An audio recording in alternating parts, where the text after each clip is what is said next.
Bayangkan setiap pagi kamu bangun bukan dengan keluhan, bukan juga dengan kekhawatiran tentang pekerjaan, cicilan, atau omelan atasan. Tapi kamu bangun hanya dengan satu pertanyaan sederhana. Apa yang bisa aku pelajari hari ini? Pertanyaan ini tidak terdengar seperti hal besar, tapi justru disitulah kekuatannya. Ia kecil, sederhana, dan bersahabat. Tapi di balik kesederhanaannya, tersembunyi inti dari filosofi hidup yang sudah berusia ribuan tahun. Stoicisme. Para filsuf Stoik, seperti Marcus Aurelius, Epictetus, dan Seneca, hidup di zaman yang keras. Namun mereka tidak mencari kekuatan dari luar, mereka justru mencari keteguhan dari dalam. Dan salah satu prinsip yang mereka pegang erat adalah bahwa setiap hari adalah guru. Tidak ada hari yang tidak membawa pelajaran, tidak ada kejadian yang sia-sia. Video ini adalah ajakan untuk hidup lebih sadar. Bukan dengan merubah seluruh dunia, tapi dengan merubah satu hal saja, yaitu cara kita melihat setiap momen, setiap emosi, dan setiap tantangan. Kita mulai perjalanan, dari langkah pertama, membuka mata terhadap kehidupan yang sebenarnya sedang mengajari kita banyak hal kalau kita bersedia belajar. Ada satu hal yang sering kita abaikan, bahwa hidup tidak menunggu kita siap. Ia terus berjalan, memberi pelajaran tanpa peduli apakah kita memperhatikannya atau tidak. Dan jika kita tidak belajar darinya, maka kita akan terus dihadapkan pada ujian yang sama, berulang kali. Marcus Aurelius, seorang kaisar Romawi yang juga filsuf Stoik, pernah menulis dalam jurnalnya, "Pagi ini aku akan bertemu orang-orang yang menyebalkan, egois, dan tak tahu berterima kasih. Tapi aku tidak marah, karena aku tahu mereka begitu karena tidak tahu cara hidup yang benar." Pagi itu bukan hanya hari biasa bagi Marcus. Itu adalah kesempatan belajar. Belajar menerima, belajar memahami, belajar tidak terpancing. Kita juga punya pagi yang sama. Bangun dengan rasa malas, tergoda untuk menunda pekerjaan, atau mungkin merasa jengkel karena sesuatu tidak berjalan sesuai rencana. Tapi apa yang terjadi kalau kita mengubah cara pandang? Bukan, "Kenapa ini terjadi padaku?" Tapi, "Apa yang bisa aku pelajari dari ini?" Misalnya, kemacetan bukan lagi gangguan, tapi latihan kesabaran. Atasan yang marah-marah bukan lagi pemicu stres, tapi kesempatan untuk mengamati ego kita sendiri. Kesalahan kecil bukan aib, tapi guru yang jujur. Filsafat Stoik menekankan bahwa latihan karakter justru terjadi dalam hal-hal kecil. Epictetus mengatakan bahwa tidak ada hal sepele dalam membentuk diri. Kalau kita bisa mengendalikan diri saat antri di kasir yang lambat, kita sedang melatih kekuatan yang sama untuk menghadapi masalah besar dalam hidup. Coba renungkan hari ini. Mungkin kamu merasa tidak ada yang istimewa, tapi pikirkan lagi. Ada orang yang membuatmu kesal? Latihan sabar. Ada janji yang harus ditepati walau malas? Latihan konsistensi. Ada momen di mana kamu merasa tidak dihargai? Latihan menerima. Setiap momen sekecil apapun bisa menjadi latihan. Dan setiap latihan sekecil apapun membentuk siapa kita. Filsuf Stoik tidak percaya bahwa kita bisa mengendalikan dunia, tapi mereka percaya satu hal penting. Kita bisa mengendalikan bagaimana kita menanggapi dunia. Hidup akan selalu memberi tantangan, tapi respons kita, itu adalah pilihan. Dan dalam setiap pilihan itulah kita tumbuh atau tetap diam di tempat hari. Ini bukan hanya tentang menyelesaikan tugas, mengejar target, atau melewati waktu. Hari ini adalah guru. Jika kita mau belajar, maka bahkan hari yang buruk pun bisa jadi pelajaran terbaik. Jadi sebelum hari ini berlalu, coba tanya pada dirimu sendiri, apa yang bisa aku pelajari dari ini? Dan biarkan pertanyaan itu menuntunmu menjadi pribadi yang lebih tangguh, lebih bijak, dan lebih hadir dalam hidupmu sendiri. Sebagian besar dari kita ingin hari-hari yang lancar, tanpa masalah, tanpa gangguan, tanpa orang yang menyulitkan. Kita berdoa agar hidup berjalan mulus. Tapi bagaimana jika justru apa yang kita anggap sebagai masalah itu adalah jalan terbaik menuju pertumbuhan? Dalam filsafat Stoik, ada satu prinsip penting. Apapun yang menghalangi jalanmu, itulah jalannya. Musuh yang tak terlihat. Harapan akan kemudahan. Kita sering merasa frustrasi bukan karena hidup terlalu berat, tapi karena kita berharap hidup akan mudah. Saat kenyataan tidak sesuai harapan, kita kecewa, marah, bahkan menyerah. Padahal, Stoik mengajarkan bahwa harapan yang tidak realistis adalah sumber penderitaan. Marcus Aurelius menulis, "Batu besar di jalan bukan penghalang. Ia adalah bagian dari jalan." Ketika kamu menghadapi kritik, kesalahan, atau kegagalan, itu bukan pertanda kamu sedang tersesat. Justru itu petunjuk bahwa kamu sedang benar-benar berjalan. Berhenti berharap semua akan mudah. Mulailah berharap bahwa kamu akan cukup kuat untuk menghadapi apapun yang datang. Salah satu kekuatan utama Stoik adalah reframing, kemampuan mengubah cara kita memandang suatu peristiwa. Epictetus berkata, "Bukan kejadian yang mengganggu kita, tapi pendapat kita tentang kejadian itu." Mari lihat contoh sederhana. Kamu dimarahi atasan. Kamu bereaksi kesal, merasa tidak dihargai. Dalam pandangan Stoik ini adalah ujian untuk mengendalikan ego dan memperbaiki sikap. Kamu gagal dalam proyek. Kamu kecewa, merasa tidak kompeten. Dalam pandangan Stoik ini adalah pelajaran yang lebih berharga dari keberhasilan palsu. Kamu ditinggalkan pasangan. Kamu merasa tidak layak dicintai. Dalam pandangan Stoik ini adalah waktu untuk mengenal dan membangun kembali dirimu sendiri. Ketika kita belajar mengganti lensa, hidup tidak menjadi lebih mudah, tapi kita menjadi lebih kuat, dan itu jauh lebih berharga. Anti-fragile, tumbuh dari kekacauan. Seneca, salah satu tokoh Stoik terbesar, tidak pernah menganggap penderitaan sebagai beban. Ia justru melihatnya sebagai kesempatan menempa karakter. Kamu tidak tahu seberapa kuat kamu sampai hidup memaksamu menghadapinya. Ini sejalan dengan konsep modern yang disebut anti-fragile. Gagasan bahwa beberapa hal justru menjadi lebih baik ketika ditekan, diguncang, dan diuji. Manusia juga bisa begitu. Tapi hanya jika kita berhenti menghindari tantangan dan mulai menyambutnya. Sebagai guru, bayangkan tubuhmu di gym. Beban yang berat memang menyakitkan, tapi justru disitulah otot terbentuk. Begitu juga jiwamu, ia tidak tumbuh dari kenyamanan, tapi dari tekanan yang kamu hadapi dengan berani. Salah satu kebiasaan harian yang bisa kamu coba adalah menulis satu masalah yang kamu hadapi hari ini. Lalu jawab 3 pertanyaan berikut. Apa fakta objektif dari kejadian ini tanpa emosi? Apa persepsi negatifku tentangnya? Perasaan atau reaksi otomatis? Bagaimana aku bisa melihat ini sebagai pelajaran? Contoh, masalah. Ditolak saat melamar pekerjaan. Fakta, aku tidak diterima untuk posisi X. Persepsi, aku merasa gagal dan tidak berguna. Pelajaran, ini kesempatan untuk mengevaluasi kekuranganku dan memperkuat keahlian. Latihan ini tidak menghapus rasa kecewa, tapi perlahan-lahan ia mengajari kita cara mengubah luka menjadi kekuatan. Masalah bukan musuh, mereka adalah guru yang menyamar. Semakin kita berusaha menghindar, semakin kita melewatkan pelajaran penting.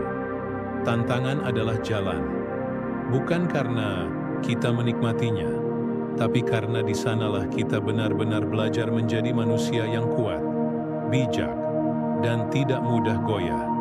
Lain kali kamu merasa hidup tidak adil, coba tanyakan, apa yang bisa aku pelajari dari kesulitan ini? Dan biarkan pelajaran itu memperkuatmu, bukan menghancurkanmu. Berapa banyak waktu dalam sehari yang kamu habiskan untuk mengkhawatirkan hal-hal yang sepenuhnya di luar kendalimu? Kita cemas tentang apakah orang lain akan menyukai kita, apakah cuaca akan mendukung rencana kita, Apakah dunia akan berjalan sesuai dengan harapan kita?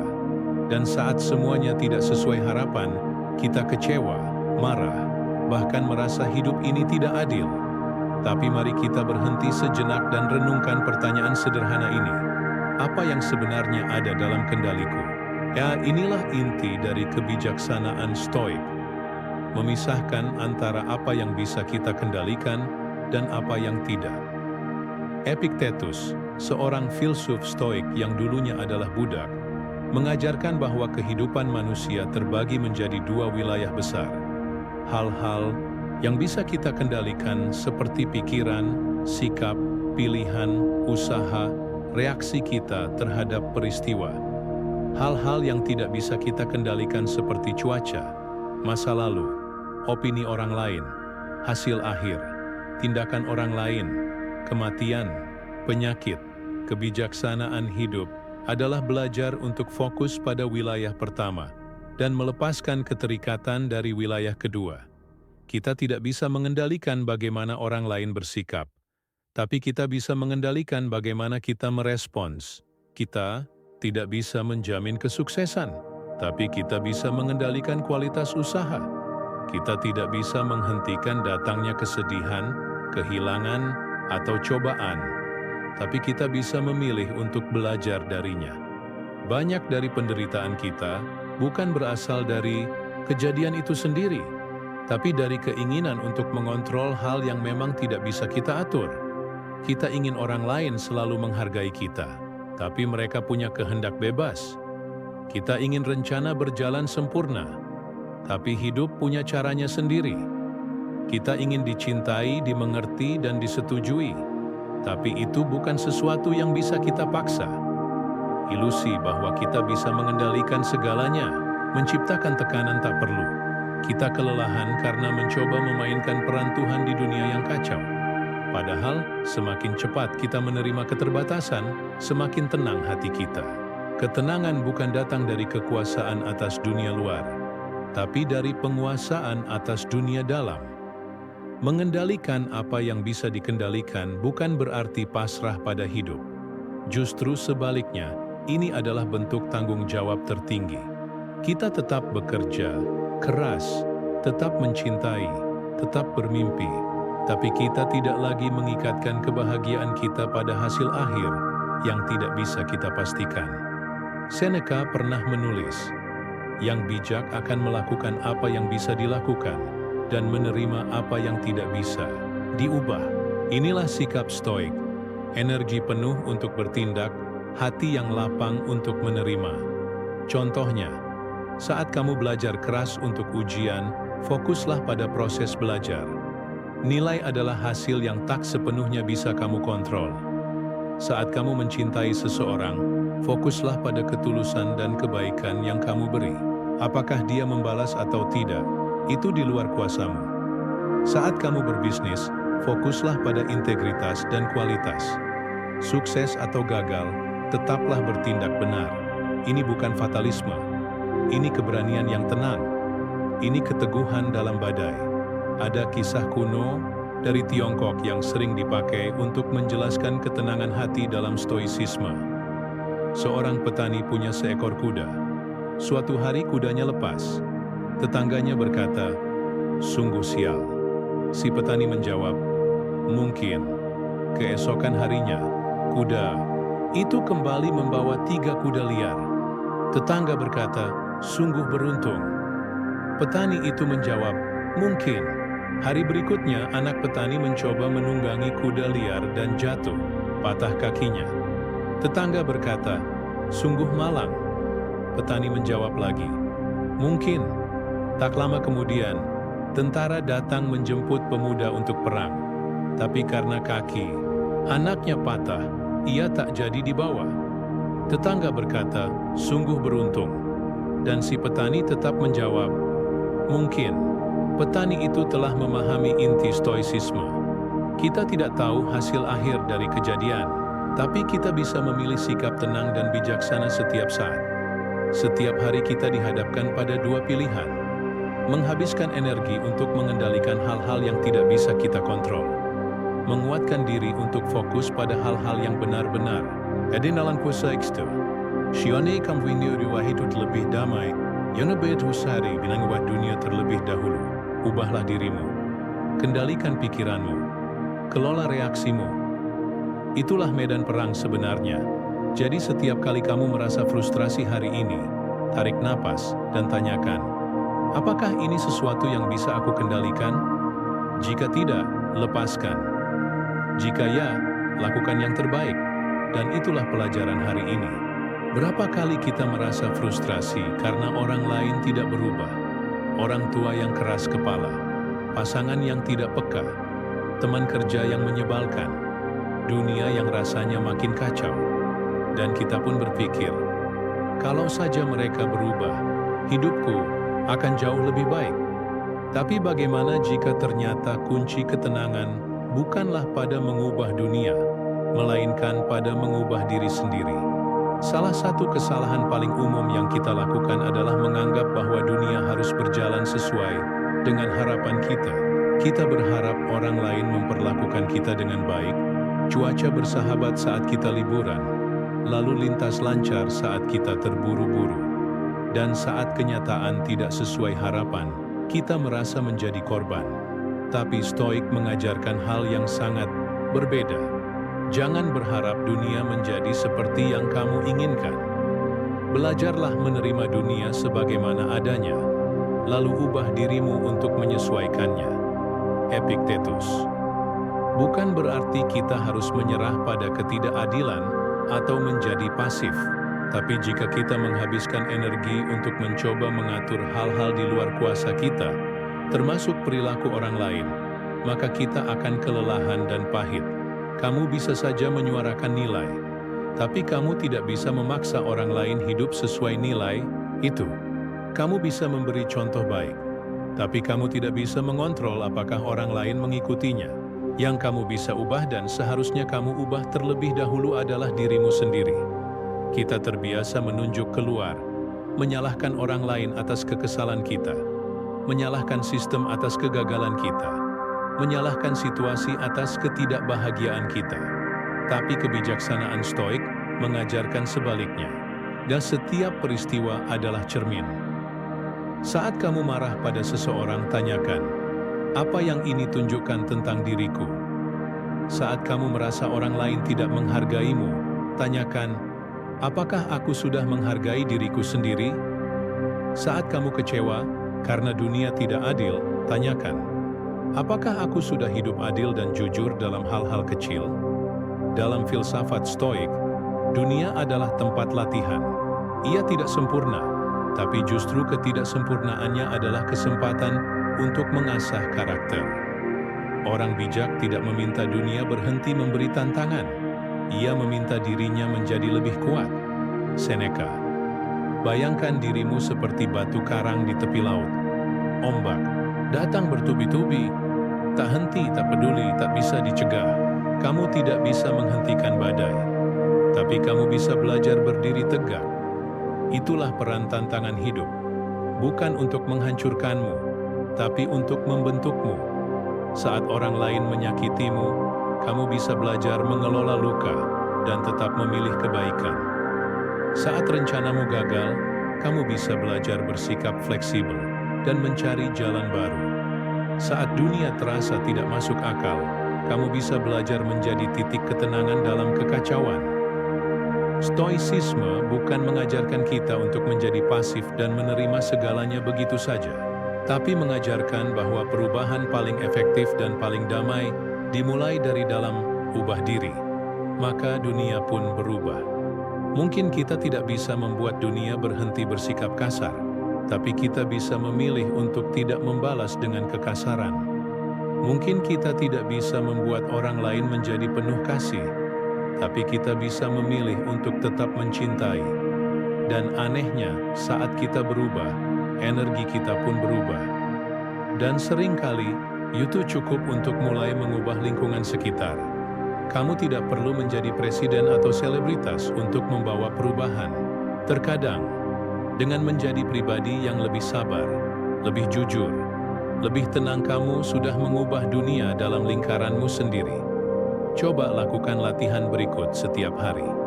Pilih satu hal yang membuatmu kesal hari ini. Alihkan fokus dari luar ke dalam. Tanyakan, apa ini mengungkap tentang diriku? Apa yang bisa kulatih dari kejadian ini? Jika aku mengubah sikapku, bagaimana hasilnya bisa berbeda? Contoh, masalah. Teman kerja tidak membantu saat dibutuhkan. Refleksi. Stoik, apakah aku terlalu berharap pada orang lain? Apakah aku sudah berkomunikasi dengan jelas? Apakah ini kesempatan melatih kesabaran dan ketegasan? Ulangi latihan ini setiap hari. Lama-kelamaan, kamu akan merasakan perubahan besar. Bukan dari luar, tapi dari cara kamu memandang dan merespons dunia. Ada cerita fabel Stoik tentang seorang raja yang frustrasi karena rakyatnya kasar, penasehatnya berbohong, dan anak-anaknya tidak patuh. Dia memanggil seorang bijak dan berkata, "Buatkan aku alat untuk mengubah dunia. Aku ingin semua orang jadi lebih baik." Sang bijak memberinya sebuah cermin kecil. Raja marah, "Ini hanya cermin. Aku minta alat untuk mengubah dunia." Si bijak tersenyum, "Tuanku, sebelum dunia berubah, lihatlah siapa yang memimpinnya. Kita tidak bisa menuntut dunia berubah sebelum kita mengubah diri sendiri. Kita tidak bisa menuntut kedamaian tanpa menciptakan kedamaian dalam hati kita terlebih dahulu. Jadi hari ini, jika kamu merasa ingin mengubah sesuatu, mulai dari cermin. Tanyakan pada dirimu, bagaimana aku bisa berubah agar dunia di sekitarku menjadi lebih baik? Karena perubahan sejati dan perubahan yang paling berpengaruh selalu dimulai dari dalam. Apakah kamu pernah berharap sesuatu berjalan sesuai rencana, tapi kenyataan justru sebaliknya? Kamu sudah berusaha keras, sudah memberi yang terbaik, sudah membayangkan hasil yang ideal, tapi pada akhirnya hidup berkata, tidak.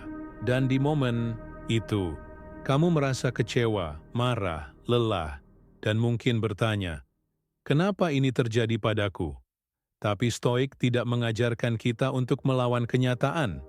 Justru sebaliknya, Stoik mengajarkan kita untuk berdamai dengannya, untuk menerima hidup sebagaimana adanya, bukan sebagaimana kita menginginkannya. Kenyataan itu netral, pikiran kita yang menilainya. Dalam Stoik, ada satu prinsip mendalam. Bukan peristiwa yang mengganggu kita, tapi penilaian kita tentang peristiwa. Itu Epictetus. Artinya, kenyataan itu sendiri tidak baik atau buruk. Ia hanya terjadi. Yang membuatnya terasa buruk adalah cara kita menafsirkannya. Misalnya, hujan turun saat kamu ingin piknik. Hujan bukan masalah. Itu hanya cuaca. Masalah muncul karena kamu berharap cerah. Teman tidak membalas pesan. Mungkin dia sibuk, tapi kamu menilainya sebagai aku diabaikan. Kamu gagal dalam wawancara kerja. Itu bukan akhir segalanya, tapi kamu menilainya sebagai aku tidak berguna. Stoik mengajak kita untuk melihat kenyataan tanpa tambahan drama, tanpa prasangka, tanpa tuntutan. Hidup tidak pernah berjanji akan sesuai harapanmu, tapi ia selalu menawarkan pelajaran di balik setiap kejadian. Mengubah kenapa aku menjadi untuk apa ini. Banyak orang menghabiskan hidup dengan bertanya, kenapa ini terjadi padaku? Tapi pertanyaan itu seringkali membawa kita pada dinding buntu, karena hidup tidak selalu memberi jawaban. Stoik mengajak kita mengubah pertanyaan itu menjadi, untuk apa ini terjadi? Apa yang bisa kupelajari? Contoh, kamu kehilangan orang yang kamu sayangi. Untuk apa? Untuk belajar menghargai waktu dan mencintai lebih dalam. Usahamu gagal. Untuk apa? Untuk belajar rendah hati dan bangkit lebih bijak. Kamu dikhianati. Untuk apa? Untuk belajar mengenali karakter orang dan memperkuat batas diri. Dengan mengubah pertanyaan, kamu mengubah posisi. Dari korban kehidupan menjadi murid kehidupan. Stoik tidak pernah menyuruhmu menjadi dingin atau tanpa emosi. Tapi Stoik mengajarkan bahwa emosi tidak boleh memimpin hidupmu. Kamu boleh sedih, kecewa, terluka, itu manusiawi. Tapi jangan sampai kamu hancur karenanya. Kita tidak bisa mengontrol masa lalu. Kita tidak bisa memutar balik waktu. Tapi kita bisa memilih bagaimana kita berjalan dari titik ini ke depan. Kamu bukan apa yang terjadi padamu. Kamu adalah bagaimana kamu meresponsnya. Marcus Aurelius punya kebiasaan saat menghadapi kenyataan yang tidak ia sukai. Dia tidak berkata, "Aduh, kenapa ini terjadi?" Dia berkata, "Ini dia. Ini yang diberikan alam semesta. Maka ini yang aku hadapi." Cobalah lakukan ini dalam hidupmu. Saat macet panjang, ucapkan, "Ini dia." Saatnya melatih kesabaran. Saat rencana gagal, ucapkan, "Ini dia." Waktunya menyusun ulang langkah. Saat dikecewakan orang lain, ucapkan, "Ini dia." Peluang untuk tetap bijak meski sakit. Dengan begitu, kamu berhenti melawan realitas dan mulai berkolaborasi dengannya. Ada kisah tentang seorang pemahat yang diberi sebongkah batu besar dan jelek. Banyak orang mencemooh. Batu macam apa itu? Tidak rata, tidak indah, penuh retakan. Tapi sang pemahat berkata, "Aku tidak melihat batunya. Aku melihat patung yang tersembunyi di dalamnya." Bulan demi bulan, ia memahat dengan sabar. Dan suatu hari, terciptalah patung yang luar biasa indahnya. Orang-orang takjub. Seorang anak bertanya, "Bagaimana kamu tahu patung itu ada di sana?" Pemahat tersenyum, "Karena aku percaya. Tugasku bukan menolak bentuk batunya, tapi bekerja dengannya." Begitulah seharusnya kita memandang hidup. Jangan menolak kenyataan yang kamu miliki. Gunakan dia, bentuk dia, biarkan dia mengubahmu jadi sosok yang utuh. Menerima kenyataan bukan berarti menyerah. Menerima kenyataan adalah tindakan aktif. Melihat hidup tanpa ilusi. Menghadapi kenyataan tanpa keluhan. Mengubah luka jadi kekuatan. Mengubah kerugian jadi pelajaran. Jadi, pelajaran hari ini adalah ini. Jangan menghabiskan energi untuk mengubah hal yang tidak bisa diubah. Alihkan energimu untuk menerima, lalu bertumbuh bersama kenyataan. Karena ketika kamu berhenti berkata, "Hidup ini tidak adil," dan mulai berkata, "Hidup ini penuh pelajaran," disitulah kebijaksanaan dimulai. Hari ini aku tidak banyak bicara. Bukan karena tidak ada yang bisa dikatakan, tapi karena aku belajar satu hal penting. Tak semua hal perlu ditanggapi, tak semua hal perlu dijawab. Aku belajar bahwa diam bisa jadi bentuk kebijaksanaan, bahwa menahan diri untuk tidak ikut dalam hiruk-pikuk justru menunjukkan kekuatan, bukan kelemahan. Hari ini aku belajar tenang, meskipun dunia di sekitarku tetap ramai. Setiap hari kita hidup dalam kebisingan, berita yang tak ada habisnya, komentar orang lain, tuntutan dari pekerjaan, keinginan yang saling bertabrakan dalam kepala. Pernahkah Halil bersinta sejenak dan Buit bertanya, "Apakah aku benar-benar mendengarkan hidupku, atau hanya sibuk menanggapi semuanya?" Filsafat Stoik mengajarkan bahwa kita tidak bisa mengendalikan dunia luar, tapi kita bisa mengatur respons kita terhadapnya. Dan respons paling bijak kadang justru adalah diam. Aku belajar hari ini bahwa aku tak harus ikut menjawab semua kebisingan. Ada seorang anak yang duduk di tepi sungai. Sungainya keruh karena hujan semalam. Ia mencoba menyentuh air itu, berharap bisa membersihkannya. Tapi semakin ia aduk, air itu makin kotor. Seorang kakek tua datang dan berkata, "Nak, kalau kau ingin air itu jernih, biarkan saja. Diam, nanti tanahnya mengendap sendiri." Begitu pula pikiran kita. Semakin kita mengaduk-aduknya dengan kecemasan, amarah, dan keributan, semakin keruh ia menjadi. Kadang yang kita butuhkan bukan aksi, tapi keheningan. Seringkali kita merasa harus menanggapi semuanya. Orang bicara buruk, kita ingin membalas. Ada kabar mengecewakan, kita langsung panik. Seseorang menyindir, kita buru-buru menjelaskan diri. Tapi hari ini aku belajar, bereaksi cepat bukan selalu tanda kekuatan. Kadang justru, dengan memilih untuk diam, kita memberi ruang bagi kebijaksanaan tumbuh. Filsuf Stoik Epictetus berkata, dua kekuatan terbesar dalam diri manusia adalah kemampuan untuk berbicara dan kemampuan untuk diam. Dan hari ini aku memilih menggunakan yang kedua. Ketika dunia ribut, kita bisa kehilangan suara hati sendiri. Tapi dalam diam, kita bisa mulai mendengarnya kembali. Apa sebenarnya yang aku rasakan? Apa yang benar-benar penting bagiku hari ini? Apakah aku bereaksi karena takut atau karena sadar? Keheningan membuka ruang refleksi. Dan dari sana, pelajaran-pelajaran paling berharga bisa muncul. Hari ini aku belajar, jika aku ingin hidup lebih sadar, aku harus menyisihkan waktu untuk diam. Kita sering mengira bahwa diam itu berarti menghindar, tapi justru sebaliknya. Diam adalah keberanian untuk hadir penuh. Diam adalah pulang ke dalam, ke tempat yang paling jujur, pikiran, perasaan, niat kita sendiri. Marcus Aurelius menulis dalam Meditations, pergilah ke dalam, keheningan ada di dalam dirimu. Dan di sanalah kamu bisa menemukan ketenangan sejati.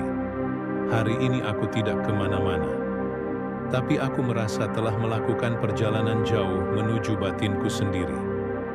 Dan aku kembali dengan satu pelajaran kecil tapi dalam. Damai itu bukan sesuatu yang dicari di luar, tapi ditemukan dalam diam. Cobalah lakukan ini.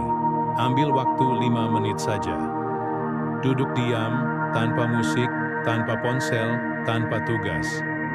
Biarkan pikiran muncul. Lihat, tapi jangan ditanggapi. Rasakan napasmu. Rasakan keberadaanmu. Itu saja. Mungkin kamu merasa tak terjadi apa-apa, tapi disitulah keajaibannya. Hari ini aku belajar.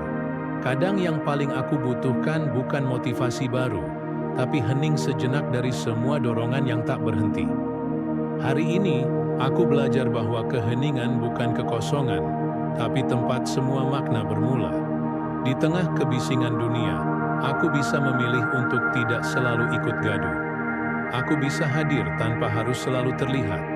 Aku bisa belajar dari diam, dan dari semua hal yang bisa aku pelajari hari ini, mungkin inilah yang paling sunyi, tapi paling mengubah hidupku. Hari ini sebelum tidur, aku duduk diam sejenak. Bukan untuk memikirkan apa yang belum selesai, tapi untuk mengingat apa yang sudah terjadi. Aku melihat hari ini bukan sebagai daftar tugas yang belum tuntas, tapi sebagai ladang kecil tempat pelajaran-pelajaran hidup tumbuh. Dan di tengah semua itu, aku menemukan satu pelajaran paling lembut, tapi paling dalam. Hari ini aku belajar bersyukur. Bukan karena semuanya berjalan sempurna, tapi karena aku masih diizinkan belajar dari ketidaksempurnaan itu sendiri. Hidup tak selalu indah, tapi selalu penuh makna. Ada hari yang mudah, dan ada yang berat. Ada momen yang membuatku tersenyum, dan ada pula yang meneteskan air mata. Tapi dari semua itu, aku bisa memilih. Apakah aku hanya mengeluh, atau belajar? Stoik mengajarkan bahwa kehidupan bukan soal apa yang terjadi padamu, tapi bagaimana kamu menjalaninya. Dan salah satu kunci untuk menjalaninya dengan hati lapang adalah bersyukur. Jangan hitung yang tidak kamu miliki, hitung apa yang masih kamu genggam. Marcus Aurelius. Di sebuah desa kecil, ada lelaki tua yang setiap pagi berjalan kaki ke pasar dengan sepatu robek. Banyak orang memandangnya kasihan, beberapa menertawakannya, namun ia tetap berjalan sambil bersenandung kecil. Seseorang bertanya, "Mengapa kau tetap bahagia dengan sepatu rusak begitu?"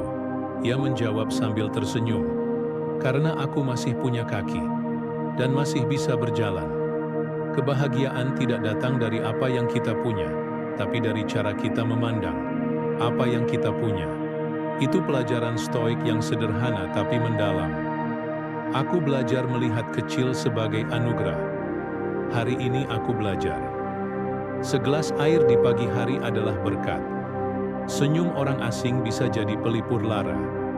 Kesalahan bisa jadi guru terbaik. Dan detik ini, sebenarnya adalah mukjizat kecil yang sering terlewat. Bersyukur mengajarkanku untuk hadir di momen ini, bukan terpaku pada penyesalan masa lalu atau ketakutan masa depan.